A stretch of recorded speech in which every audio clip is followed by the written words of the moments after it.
stay at the party as long as you're happy. I still got my coat on. I'm getting. So the last game here in the 3 games that I bought while I was sick and was really impressed by, I did a Game Lab video on Mario and Luigi Brothership. I did a Just Gems on Paper Trail, which was the puzzle game that I was really interested in. And now finally we're doing a Master Review Gaming on Persona 5 Strikers.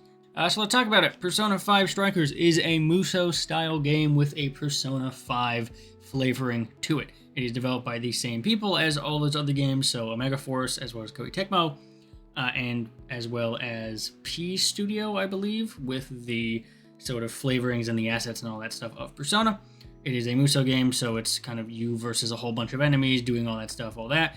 The Persona elements come in the form of the characters, the voice acting with those characters, the locations you visit, the ability to summon your persona and have multiple personas using the little skills and stuff you have, your abilities, and activating them into an area and stuff, as well as the music and all that. It is an extremely Persona heavy game as compared to some other Musou games, which basically just feel like a skin over it. This is really a Persona themed and Persona designed game that's happening to be Musou combat, right?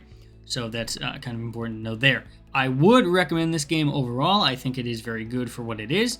However, I do have a couple caveats, and that is I do not recommend it on the platform I'm playing it on, which I will get to in a second here. But I do overall really recommend the game if you like Musou games, if you like Persona games, if you like that Persona feeling to this game in general, as it's not an RPG and it is a little bit shorter, which we'll obviously talk about a little bit later. But yeah, I would definitely recommend this game overall with a couple asterisks. The first one is obviously what platform it's on. It's on all the platforms generally speaking, so it's on PC, it's on PS4, Xbox, as well as Switch.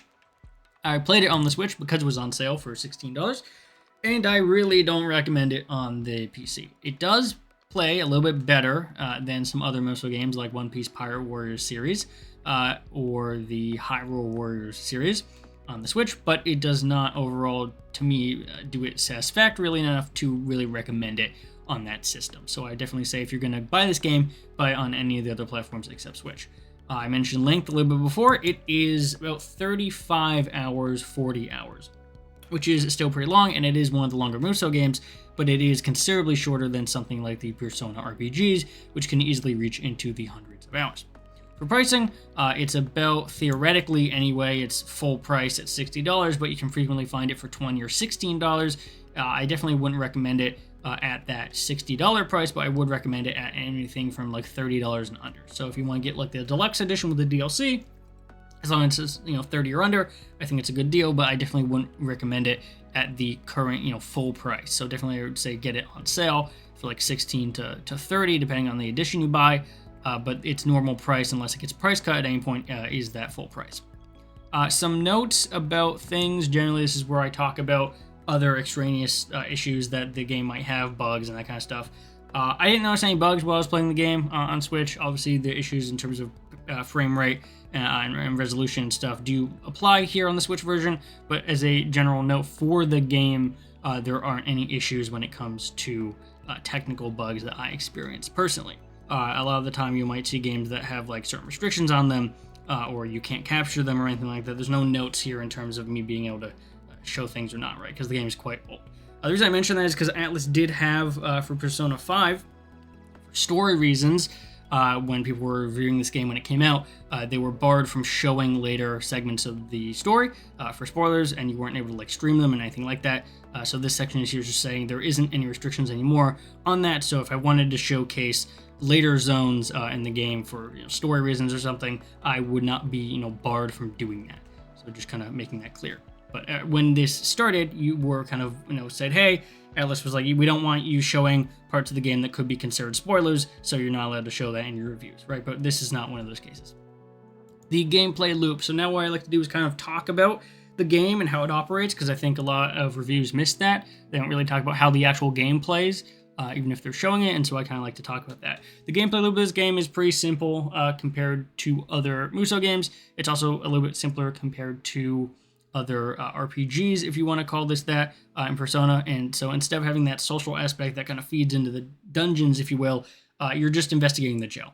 You can go into the towns and stuff and gather things if you want, like Persona, But the primary gameplay loop is investigating, going into these palaces, if you will, fighting all the mobs that pop up in there, getting, similar to Persona, whatever that heart is, and taking it out, ripping it out, if you will. And you're basically just trying to get access to what they most desire, similar to what the main Persona game is. So you're getting that, you rip it out, and then you go back to the outer world, if you will, and you talk about the story. There's also things like investigation, some other things you can do on the outer world there that are separate from it, but the general gameplay loop is getting in there, beating all the things, grabbing that, doing a boss of some kind, getting it out, and then doing a lot of the story aspects in the outer world, because there is a considerable focus compared to other Musou games on that story, which is something that's definitely a little bit different. The reason this is a longer game is because there is a more focus on that story and on what's happening. I'm not going to kind of spoil that story because it is a effective sequel to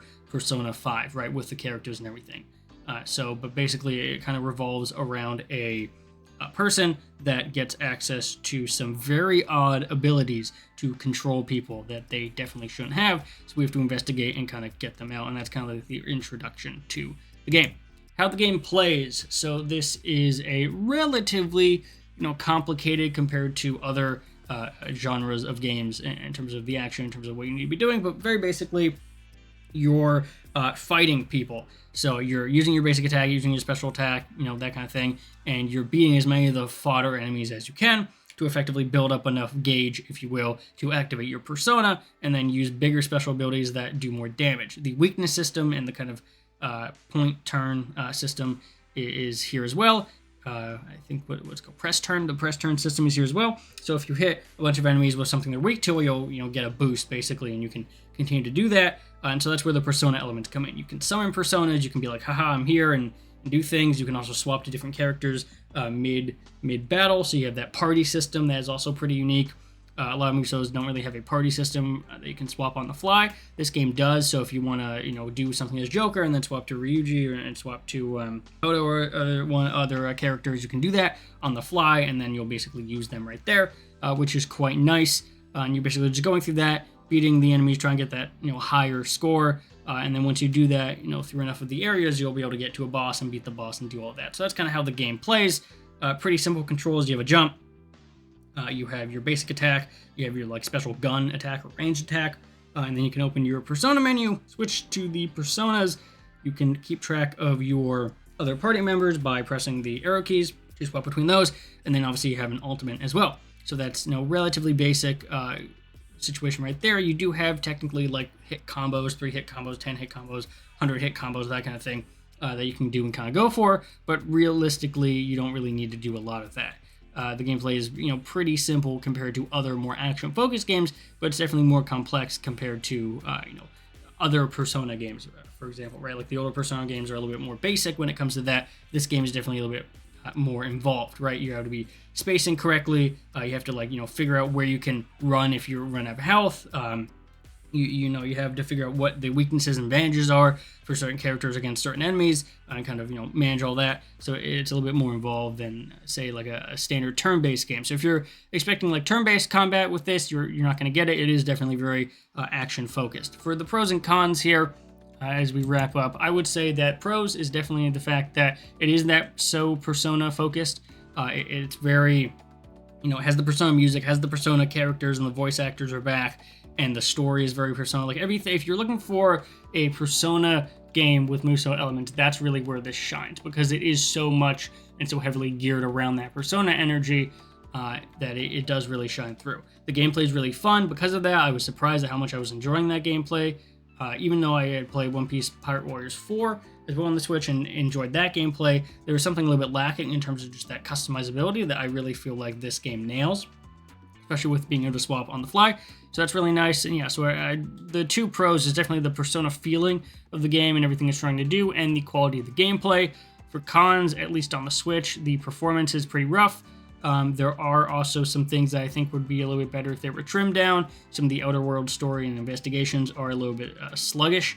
There's a lot of stuff happening on screen, especially on the Switch, so it becomes a little bit harder to follow kind of what's happening.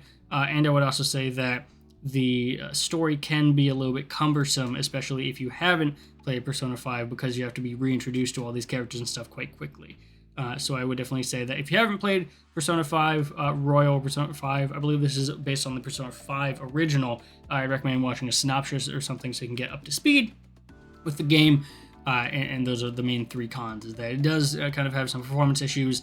The story can be hard to understand or follow if you aren't familiar with the previous game, and there's a couple of things in terms of bloat that I think could definitely be ironed out. And for platform issues, I've only played this game a little bit on PC as like a test, as well as Switch. I did notice issues when it comes to performance on the Switch version, very blurry visuals, some frame pacing issues as well. But overall, I would say if you're looking for a Musou game, this is one of the better performing ones if you get it on like PC, for example. And I do suspect that something like the Switch 2 that comes out will improve some of my issues when it comes to performance. I haven't noticed any technical issues like bugs. So if you were worried that there was like, oh, it's a buggy mess or it's unoptimized, I don't think that's the case. I just think this isn't a case where the Switch is trying its best to run everything that's on screen and it's struggling a little bit. It's not really a technical issue. Like, this isn't a game where I think that if you're running it on PC or console, you're going to have like a major issue or anything like that. I think it's pretty technically sound, so that's kind of important. But overall, I would recommend the game. I would definitely recommend the game if you are looking for a Persona-focused Musou game. And if you're a Musou fan, I would also recommend the game because I think it has a lot of unique elements that you don't see in a lot of other Musou games. So if you were kind of tired of the genre, or if you really like the genre, this is definitely one to really check out and look through. For me, it was because, hey, it's Persona. People were talking about how good the game is and how fun that gameplay was. And I was convinced by the previous One Piece Pirate Warriors that these games can be quite fun. And so I was like, okay, even if it's not going to run the best on Switch, let me get it, let me have that. And right now, I am enjoying the game for what it is. But I do know there are some shortcomings when it comes to that story and kind of that bloat. So hopefully that was interesting. Hopefully you found that useful. And if you like this, like, subscribe, do all that stuff. And I'll see everyone in the next video.